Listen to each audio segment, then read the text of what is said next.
Early in his new life as a Sith Lord, Darth Vader made a shocking discovery. His master, Darth Sidious, had recruited other Jedi besides him, an entire secret order who had only one mission: tracking down any Jedi that survived Order 66 and exterminating them. From the very first day they met, in the abandoned halls of the Jedi Archives, Vader felt as though he could never trust them. And why would he? After all, betrayal and ruthless treachery were the ways of the Sith. And even though the Inquisitors weren't necessarily part of the ancient order that Naga Sadow reintroduced to the Republic, they still served the dark side. Would they really require that much incentive in order to betray Vader and to try to take his place next to Palpatine's side? It only took Darth Vader a few seconds to come to a conclusion, because the answer was obvious. Just as former Jedi Knight Anakin Skywalker had buried his lightsaber through the hundreds of Jedi in order to gain power through his apprenticeship to Sidious in Order 66, so would the Inquisitors, if given the opportunity. So Vader rightfully held his guard high when in presence of the various brothers and sisters of the Order. But early in the rule of the First Galactic Empire, something happened. While accompanied by Ninth Sister on a distant world, Darth Vader walked directly into an ambush and barely escaped with his life. The trip was meant to be simple enough, though. After all, this was just a continuation of Vader's Sith training that the former Jedi Knight so desperately needed. Palpatine had already taught his apprentice a few principles that he considered paramount. First and foremost, he should never strike out at his master through the Force. Vader had done it once while in the throes of anguish,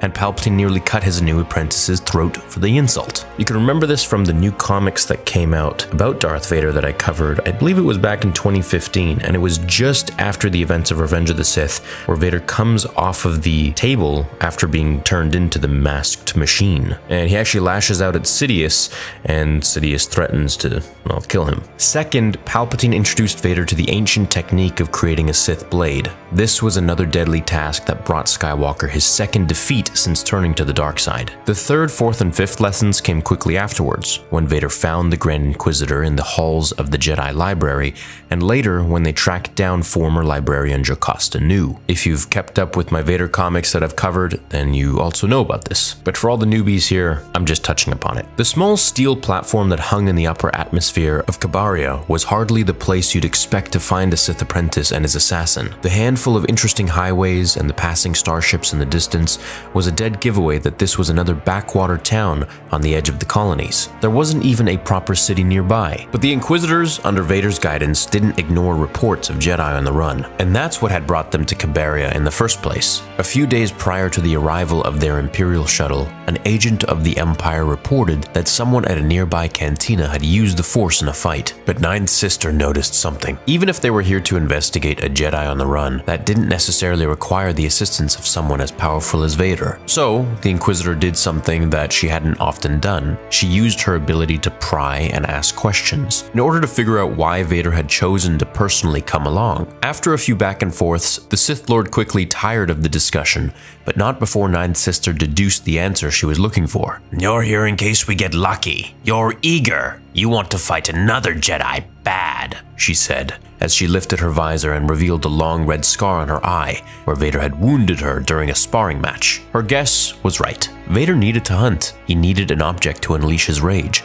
and thanks to Order 66, the main target of his aggression, the Jedi, were in short supply. Only a few months later, after a mission to the aquatic world of Mon Cala would go awry, Darth Vader would reveal the extent of his addiction to slaying opponents when he challenged Moff Tarkin to a showdown on a barren, storm-covered world. But on this day, beneath the distant star of the Cabaria system, the rumor of a single Jedi and the possibility that he might appear would have to suffice. The only problem was, there was never a Jedi to begin with. The rumor had been spread as a way to lure the Inquisitors, and Darth Vader in particular. There was a bounty on the new Sith Lord's head, and someone wanted to collect it. Almost immediately after Vader crossed the threshold into the seedy floating cantina, a group of bounty hunters encircled him on the balcony above. Over a series of handheld comm units, they coordinated an attack, neutralized Vader's crimson saber, and unleashed a massive volley of blaster fire. With only his mastery of the Force to protect him, Vader was at the mercy of his assailants, and when the Sith Lord thought the odds of the battle might be too great, he contacted Ninth Sister for assistance, or at least her lightsaber. But she ignored the message and remained outside, hoping the assassination attempt would work. Unfortunately for her, Vader managed to survive, and when he quickly scoured his memories for the culprit behind the bounty, he immediately thought of the Inquisitors, and the very one that failed to come to his aid. For a moment, he was tempted to shove Ninth Sister's own red lightsaber right through her throat, and then hunt down the rest of her order, and kill them one by one. But then he thought again. The bounty hunters were getting away, and if he could catch them, he might have a shot at finding out their buyer. So that's exactly what he did. But when he caught them, he discovered that the assassination hadn't been orchestrated by Ninth Sister or any other member of the Inquisitors. Instead, he learned that the order to kill Vader had originated from Coruscant, from the very office of his master, Darth Sidious. So this is something I hope that we could see in the Kenobi show, maybe,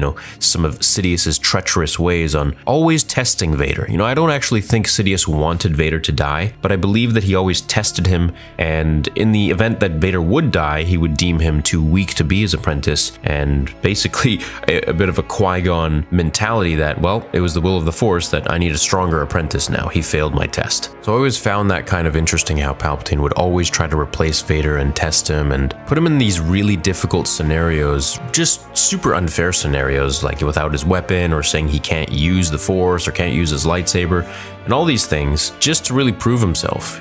Sidious was really unhappy about the fact that Vader lost to Obi-Wan and essentially destroyed not only, Vader's power, but also Sidious's power through Vader as well. So this was a bit of a recap of the comics and also how Vader almost killed the Inquisitors and the fact that he just really doesn't like them. So I'm hoping that we see something like that in the Kenobi show, and I'm really excited to see what that show has to offer us. Just a couple more months, and I hope you enjoyed this video. Many more to come to get you all caught up, and I will see you in the next episode. Until then, remember, the Force will be with you, always.